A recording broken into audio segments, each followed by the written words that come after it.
Dearly beloved in Christ Jesus, a warm welcome to the Daily Word. May the peace of our Lord Jesus Christ be with you.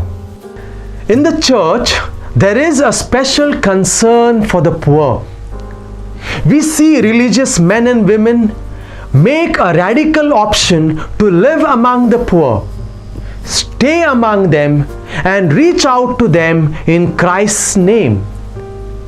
It is a worthy cause to work to elevate poverty by embracing it as Christ did.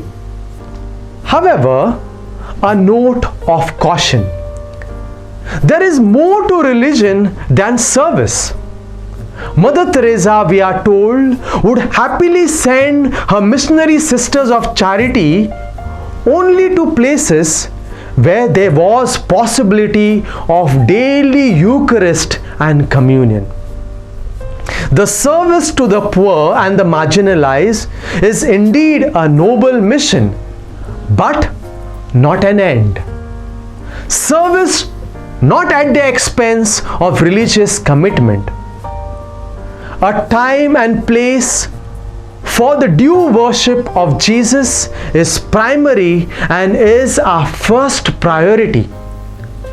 We do the work of the Lord, but without forgetting the Lord of the work.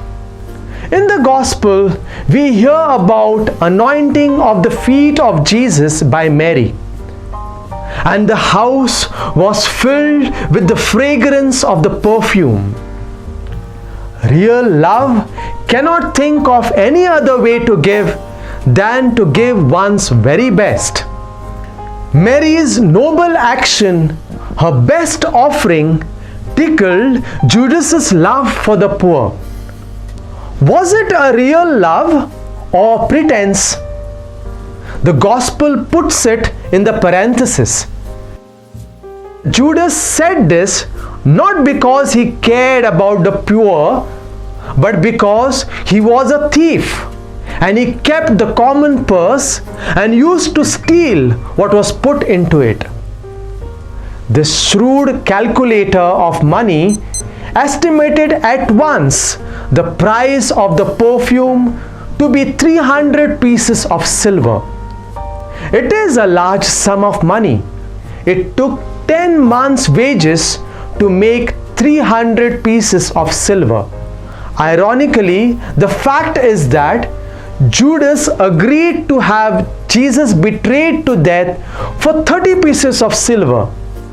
Even the perfume was superior, for it was worth 10 times more than Jesus in the eyes of Judas.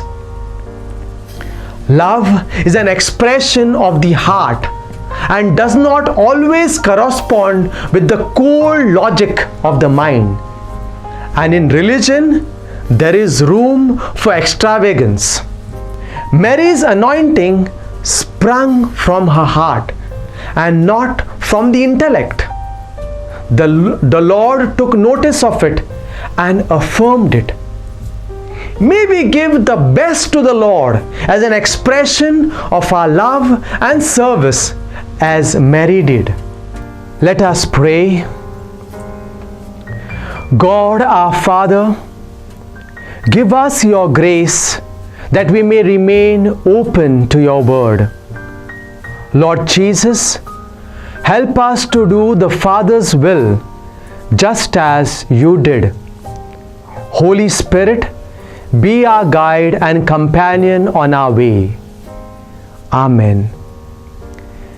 Thank you for joining us on the Daily Word. Until next time, be cheerful, be holy.